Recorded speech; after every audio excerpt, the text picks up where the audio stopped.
everyone. My name is Jani. I'm with the Vancouver Startup Week team. I'd like to take a moment to acknowledge that we are grateful to be virtually gathered on Indigenous land, regardless of where you're joining us from. I am grateful to be on the traditional, ancestral, and unceded territory of the Musqueam, Tsleil-Waututh, and Squamish peoples. I am privileged to live, work, and play on these lands. First of all, I'd like to thank you all for joining us on this session called Intrapreneurship, Best Alternative to Starting a Business, hosted by Riipen. This session is part of the VSW Founder Track, and it is proudly supported by Sage Accounting. Sage knows you didn't start your business to become an accountant. Sorry to all accountants out there. Sage Accounting keeps your business organized and running smoothly. Track your cash flow, send out invoices, and get paid quickly. Visit the Sage Accounting booth to access free guides and templates for starting your business finances the right way. Plus, get an exclusive VSW discount if you're ready to switch from Excel. So during this session, if you do have any questions, please feel free to post them in the Q&A in the Whova session. You can also upvote those questions, and I'll be sure to pass those questions over. And without further ado, I'll pass the mic over to Vitaly from Riipen. Thank you, Jenny. Welcome, everybody. All 14 of you, I think. So I think because we don't have that many people, we're just going to have a quite intimate conversation, hopefully. And Jenny is going to help me monitor the chat on Whova. So if you have any questions, comments as well, I do have a couple of questions for you as well during this conversation. Feel free to post them on there. So let me go ahead and share my screen. It's probably one of the top phrases of 2020, huh? Here you go. All right, so what is this session about? What did you get into?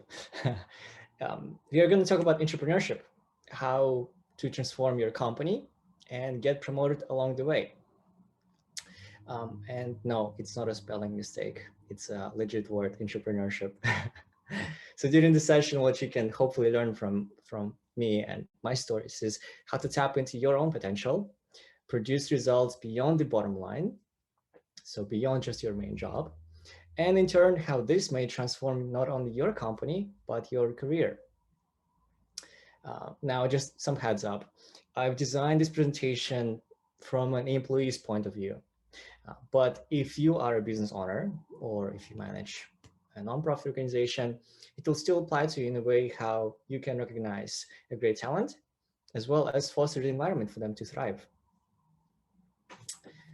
Let's get into it. So a quick intro about myself.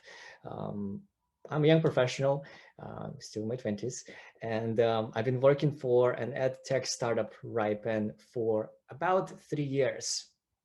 And I'll get into the details soon. But yeah, my name is Vitaly, I'm sales manager right now in this startup. Not actually the startup technically. We are a team of about 100 people. So scale up would be more accurate.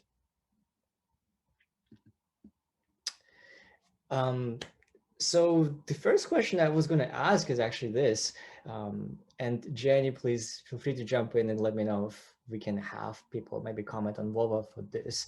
But I was going to ask if people here have ever done work outside of their job description without being told to. So something that your boss did not ask you to, but you just engaged in some additional tasks, maybe some side projects, took initiative to change some process.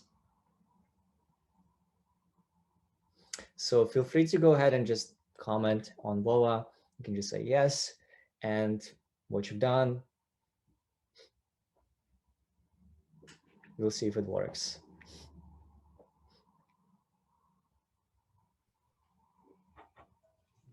I'm just looking in there now, but I'm only able to see a Q&A side of things. I'm just not sure if people are answering here. So we might not be able to do this part, but let's come back to this in a bit, if that's okay.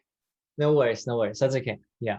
Well, you can answer for yourself mentally. But if you've ever engaged in a work outside of your job descriptions, congratulations. You are overworked and underpaid as well.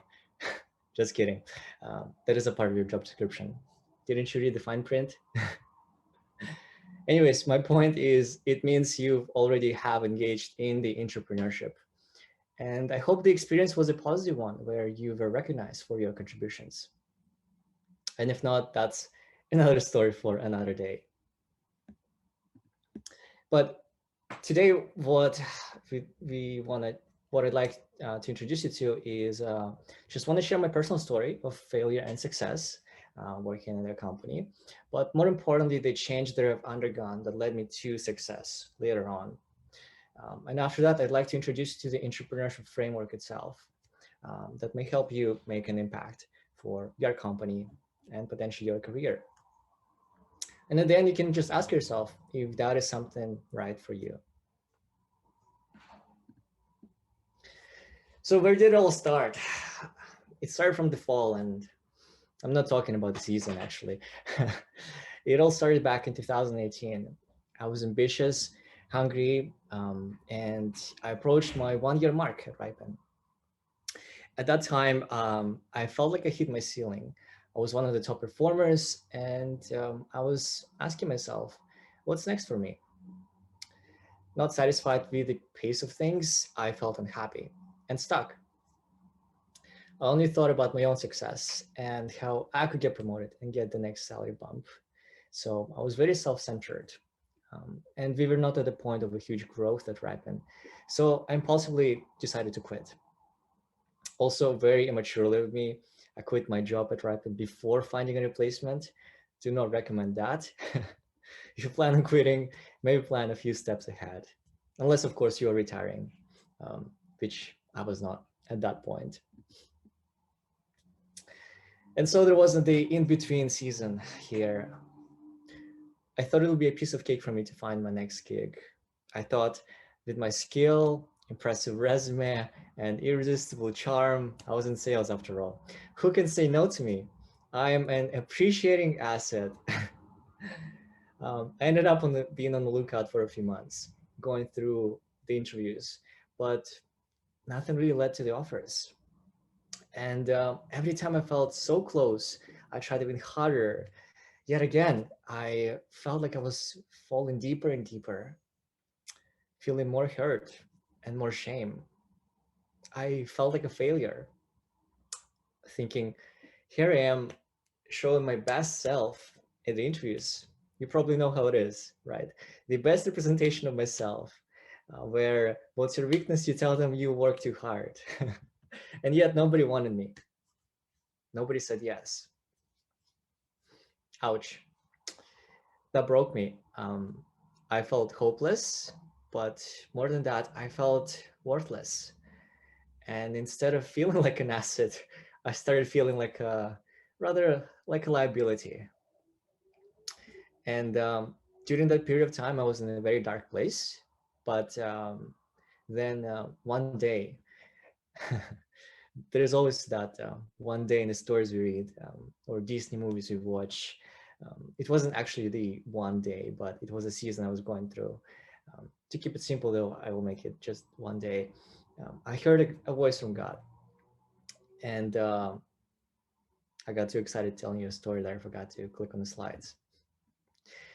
He said to me, Vitaly, your self-worth is not defined by success, and neither it is by failure. You're enough. I am enough. That hit me. For the first time in my life, I realized that no matter how well or poorly I do, my identity, who I am as a person, is not determined by it. When in the past I didn't hit my targets, I would feel scared that I'd get fired. I would feel scared that HR would knock on my door asking for a private conversation. Or on the other hand, when I do so well, I felt like I deserved a promotion right there on the spot. Give me a salary bump. I deserve to do more, to be more, to have more. But no longer now, I was bound by that unhealthy belief. I was enough. My work will not change that. Doing more or less will not change that. I will be no more or no less. just because of what I do. Just as avocado is perfect on a toast, so am I. Maybe not perfect, but enough. And so with that new mindset, I continued looking for opportunities, but now just being myself, not puffing myself up or feeling defeated when I didn't get a job. I just had a peace. But I still kept going because I'm a Vitaly Can, not Vitaly Kant. All right, moving on. It's hard to get a reception from you. I don't know if I'm being funny or being not really. Then came the rise point. By the way, if you're wondering why I'm telling you this story, it will start making sense down the road. Out of nowhere, I kid you not, what happened there, I get a message from a co-founder of Riipen. We sit down for a coffee, and the next thing you know, I'm back at the office on Monday. So it's good not to burn bridges and maintain good relationships. You never know what may happen. And isn't it funny sometimes how things turn out? Same company, same job, yet I felt the happiest I've ever been. Actually, joyful. You can be happy in a moment, but joy is not based on circumstances, right? It's a constant sense of gratitude. Nothing changed on the outside, but everything changed on the inside. I become more, again, generous, joyful, and promoted. Actually, twice. Um, Fast forward 2 years, I helped co-found People and Culture Committee at Riipen, hosting events and recognizing our staff internally. Our Glassdoor rating is currently 4.6. People love working for a company. And I also moved up to a leadership position, building a sales intern program from scratch. We started from 2 interns and grew it to 30. Now I'm just managing a team of 6 consultants who are arguably all older than me and have 18 interns as well. And working hard has never been that, well, not easy, but meaningful. I enjoy my work and love my team. And I think the biggest testament to it all would be to say that I don't dread Mondays. Well, in this case, it was a holiday, but Tuesdays in this case, this week. But do you want to clarify the transformation alone was not the only cause of this all. It was not all fancy me doing all these things and then getting a promotion and everything. My company has provided generous opportunities for development and leadership. And because it has been growing a lot, things just came into place. So as you reflect also on your own situation, ask yourself, what are your company goals? And how does the culture in the company enable you to go beyond just your role and do more?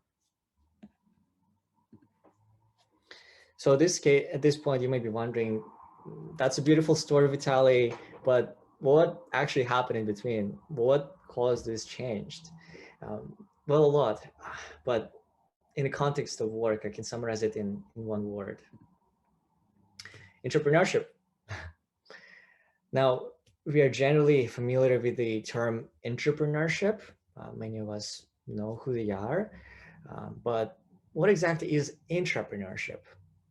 Well, think of it also in terms of being an entrepreneur, but instead of building your own business, you are an entrepreneur within the established company. So you're kind of almost like your own boss in terms of taking the lead, taking charge. You're a leader yourself within the context of already, again, established organization. So still all the principles that you and the qualities that you would apply for the entrepreneur still apply to the entrepreneur. The grit, passion, hard work, agility, all those things. And that means that any of us can be entrepreneurs, whether we are in an entry-level job, in a senior level, as long as you work. Or in other words, it's an internal entrepreneur. I think we can skip this one, but keep it in mind. It still applies to you if you don't run a business. Now, why does it all matter? What's the point of this all? And I'm glad you brought it up. Why it matters because not only from a personal anecdote that I just shared with you, but from the research, it is the people who take initiative, engage in the work beyond their role are A, the most successful, and B, are the happiest. What you're looking at right now is the chart from the research done by Adam Grant from his book, Give and Take, and his TED Talk on YouTube that you can watch. He's one of the organizational psychologists. And essentially the way how he broke down his research is he identified 3 types of individuals at work: takers, matchers, and givers. And you can see here on the graph. Now the graph represents weekly sales revenue for each of the 3 types. What Adam found out is that the givers are the most successful people. And it applies not only to sales, but to also other careers. So who exactly are those 3 types? Well, takers are the individuals who are only looking out for themselves. Think of the best ROI with the lowest cost and effort and time. Kind of like a Bitcoin or a GameStop back in the day. The distinct feature though for takers is that they want to win so bad, they're willing to have others lose. So if it costs them making somebody look bad or stepping over them, they will do that if they see a direct ROI. The matchers are the people of the mindset, if you take from me, I'll take from you. If you give me, I'll give you too. They believe in a fair exchange, the balanced universe. So they're the people who won't let takers take advantage of them. Now, givers are the interesting ones. They're the people who pay it forward. They are the first to offer you a helping hand without expecting you anything in return. They're the kinds of people at the party that will offer you a ride, even if you live in Chilliwack, but they're in Richmond, and if you don't have a car. They're just happy to help. Now, you can see also in the graph, there are some more successful givers, and there are some least successful givers as well. To be precise, you can see the most successful givers make $1,000 more per week. That's like extra $4,000 per month. That's pretty successful, I would say. The distinction though between the most successful ones and the least successful givers is the most successful ones are just open to receiving help and are willing to ask for it. That's all. Now, why again does it matter is because if you're looking to grow in your career, if you want to progress, make change, make an impact, I believe it does. And I think Adam Grant is onto something here. Here's another quick reference for Simon Sinek. You might have watched or know his TED Talk as well on leaders inspiring action. For me, it all started from the internal change. Remember, I came back to the exact same company, to the exact same role, but everything on the inside changed. Now, Simon puts it this way: we all have our why, how, and what for everything we do. And I think on a personal as well as organizational level, it translates into our beliefs. So what we believe in, our philosophies, our values, strategies, how we go about executing those, and tactics. So specific steps we're going to take to achieve that. Because now, of course, it would be too naive of me to say that it's all about those 3 components. That's oversimplified. External factors do matter, right? Your environment in the organization, like I mentioned earlier. Because no matter how much you contribute, it's the leaders of organization that also drive the actual change and the culture that enables you then to make an impact.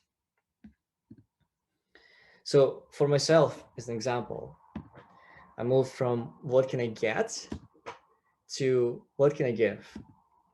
From short-term gains to long-term impact. And from success is everything to I'm enough. As you may notice, it started from the shift in my beliefs. People call it also attitude, motivation, intention. I actually think it's a blend of them all. what we believe, we eventually become and we chase after. What we believe turns into our strategies and tactics. You might be thinking also, well, what's wrong with, say, chasing the next promotion? I think there are just associated risks that come with it. You see, the question is, does the end justify the means? Can a good thing, like a promotion, be done in the wrong way? Let me be specific. Would you undermine a coworker so you can be presented in a better light? Would you sign a deal with a company that doesn't align with your values just to get more commission?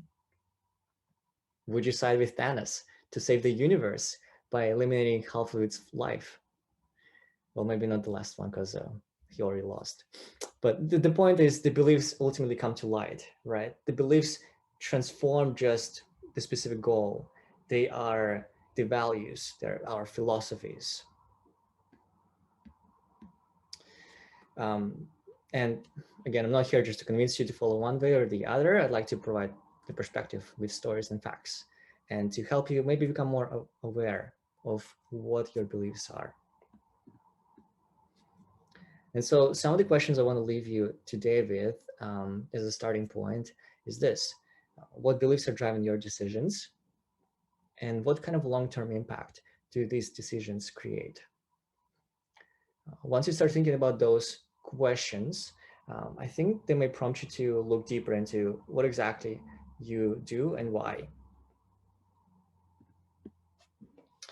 Next on, so strategy and tactics. How can one go about then translating the beliefs into the execution, the building of the plan of transforming the organization? I've outlined here 3 steps that I've followed that help me make an impact, and hopefully that may provide a perspective for you. Get good at your job to build credibility. Identify and research the areas of improvement. So stay curious. And pick the area of your unique contribution. Tap into your strengths. So let's go one by one through them. Get good at your job. Before you go on taking initiative in side projects, you got to take care of your main job, what you were hired to do. The reason for that is because that will build your credibility and also allow you to have space for other things. Example is, as you become good at it, you will notice it will become a second nature to you. 6 months in, 12 months in, and you could do your job with your eyes closed and in a shorter time. So what used to take you maybe 2 hours now takes you an hour. Or maybe you have somebody helping you on it as well. And with that, you see you have an extra hour. So make sure to do your job first and get really good at it. People will feel they can trust you, and your boss can trust you when you ask for more. There's a saying, whoever can be trusted with little can also be trusted with much. So start with just what's in front of you, and more will come. Second, identify and research the areas of improvement. Get curious. If you registered for this event prior, you may remember there was a poll that I asked you to complete what browser you use for work. That's actually not random. There's a reason for that. So there's another book that I'm reading by Adam Grant called Originals. And in there's a study done on people in customer service and call center jobs. Now, what the research found was that people who use Chrome, Firefox, and some other browsers that you needed to install, on average, perform better and stay about 15% longer than the Internet Explorer or Safari peers. Got nothing against those browsers, but that's the research. And the point is that what browser you use indicates how you tend to do your work. If you use Firefox or Chrome, it means you have to download those browsers. They don't come installed. They don't come as default. So if you're the kind of person who just accepts the default, you tend not to take as many steps as the others. On the other hand, if you are somebody who had that instinct to say, you know what, I wonder if there's a better browser out there. I wonder if there's a better way to do things. That's just a tiny clue that tells you that you might be the kind of person who is willing to stay curious, to explore how to do things better. So by no means I'm telling you to download the browser. I'm just saying that this might be just the way how you process things. But if you want to make an impact in your company and potentially get recognized, stay curious. Maybe you've noticed the work process is slow or inefficient, or team culture is not strong enough, and you have ideas how to change it. Stay with it. Investigate what the problem is and what impact it also has on the organization. And that ties into my third point.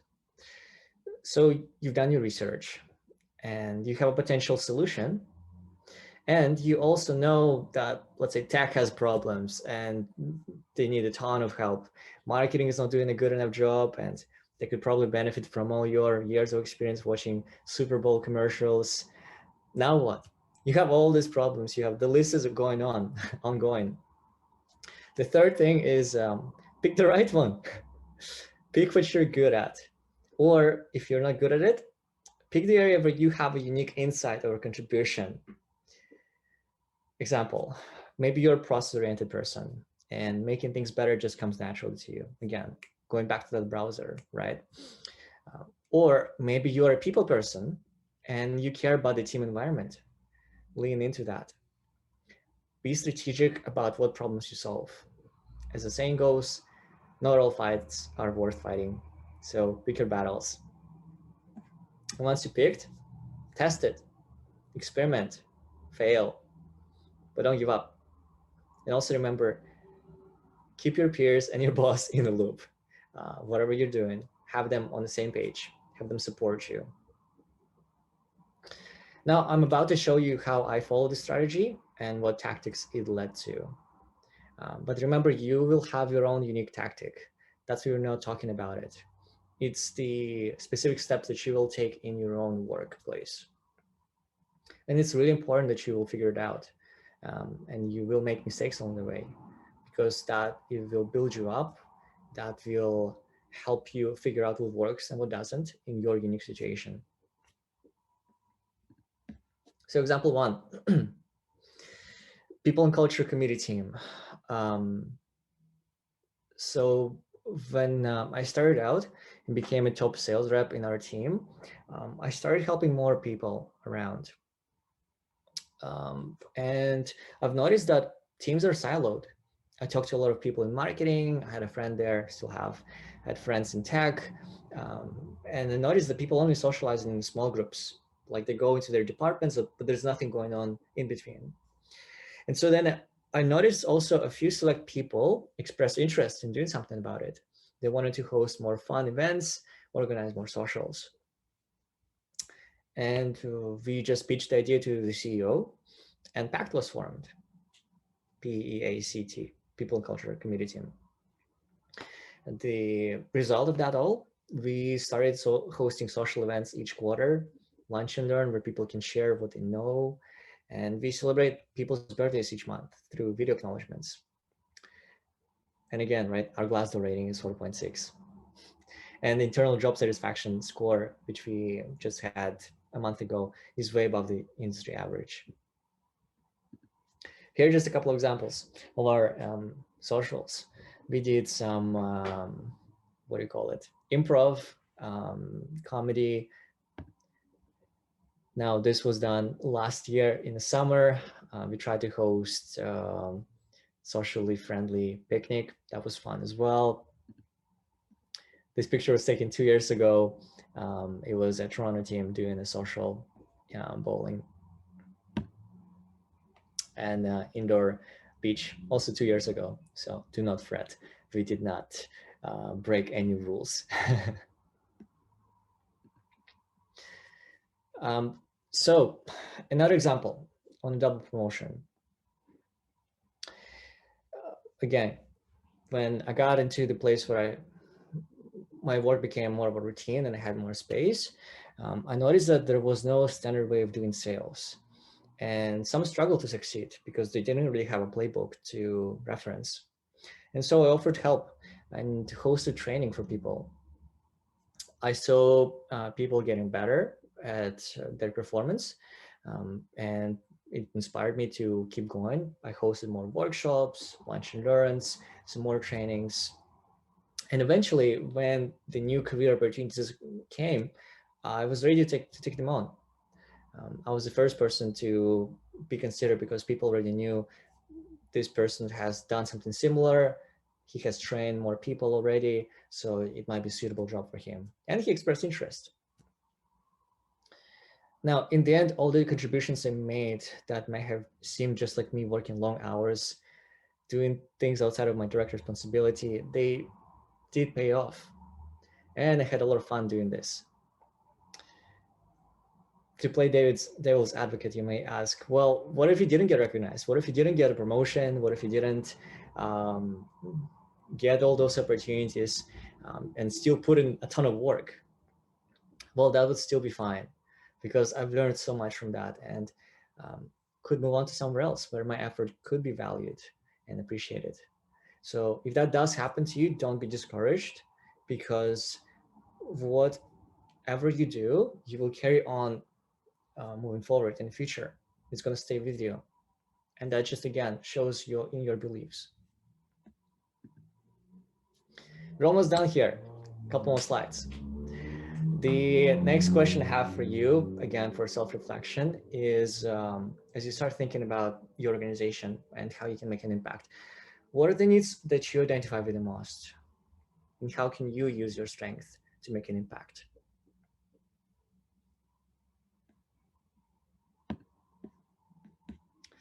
Last piece, is this something for you? Being a giver is not all the fun and glory. Sometimes a grind, long hours, and work behind the scenes. And we all know life isn't fair. We don't always get what we put in. And being a giver is being okay with that. It's knowing that when we do give that right to Chilliwack, we do so because we just want to make an impact. We want to help, not because we want to get $100 for Ubering them. But is it worth it? Ask yourself. Your beliefs will tell you. Reflect on what they are, and if they are limiting or if they are liberating. Think of the strategies how you can start making a bigger impact, just for the purpose of giving, for the purpose of helping. No strings attached. Do remember though, eventually, when you need help, ask for it. So, in conclusion, summary, what did we talk about? Well, we talked about what beliefs are driving your decisions. For myself, I moved from short-term gains to long-term impact, not really thinking or caring as much about the next promotion, as much as caring how can I bring difference and contribute to this organization. What are the needs that you identify with the most? For myself, I'm a people person, so I love making others feel comfortable in the environment. And when I saw that people just did not really get along with each other because there were no contacts for them to do so, I decided to bring them all together. So think about your situation. And number 3 is, how can you use your strengths to make an impact, right? What is your area of unique contribution? I'm just good at bringing people together, as well as training and coaching. So for yourself, what is that you do in a unique way that may contribute? That's about it. Thank you for coming out to my TED Talk. It's sad that we are not together in the room. We'd love to get your feedback and your thoughts, but it's still worth it because we have the technology that allows us to still host events like this. I'd love to open up the floor for some questions if you have any, and also let's connect. I'm on LinkedIn. You can send me an email. We'd love to chat and talk more if you want to connect or if you have any questions privately. So Jenny, if you want to let me know if people have any questions, we'd love to hear from them too. Yeah, well, first of all, thank you for that. It was really nice hearing your personal stories. I think we got a few comments here too that um, they said, I like hearing your personal story and think that you're funny. So definitely, um, yeah, we all feel that way, I'm sure. I don't see any Q&As coming through yet, but to all the audience, if you do have any questions for Vitaly, feel free to post them in the Q&A section, and then I can throw them up. So that, yeah. Absolutely. And it's a lunchtime too. So I'm It is. not sad if you don't have any questions and if you want to go eat your lunch. Okay, we have one question in here. How do you ask for a promotion with entrepreneurial work? How do you ask for promotion in entrepreneurial work? That's a great question. Um, Maybe I have just been lucky that things came along my way. But the latest talk that I had with my boss, which was about me managing a team of 6 consultants, which was not a part of my job description. The way how I brought it up was, and again, right, it ties into your beliefs. What are you trying to accomplish here? We had a conversation and I said, look, I love working in this company. I love making an impact. And I know that on my plate recently, it's been added 6 consultants to manage on top of the interns. And I'd love to continue doing that. Having said that, what does the career progression look like for me? And where are we at with this all right now? I know we've been busy a lot with working and doing the projects, but I'd love to have a career conversation. And what does it look like for us to work together in the long term? Right? So you frame it not necessarily, hey, I'm looking for promotion, but hey, this is what's happening. I've been working a lot. I love doing that and want to continue. But what does it look like for us to work together? And what does progression look like? If your boss is more apprehensive and maybe you don't feel as comfortable bringing this up, or if you have some reservations, you may just ask when they give you more work, or if you do all of this stuff, is how important is the work that I'm doing on top of my job description? And if that is the case, I'd love to continue doing that type of work, but I'm wondering, how am I supposed to do that if I have my job description and I do work on top of that? Right? And you allow them to actually elaborate on this and speak up, because the question, how am I supposed to do that, empowers them to be more empathetic towards you. They go, right, how are you doing this? You have so much going on. And do you get recognized? Do you get paid enough? So that's typically the conversation that I've had. And my boss actually thanked me. He's like, yeah, right. How do you do that? We haven't talked about it.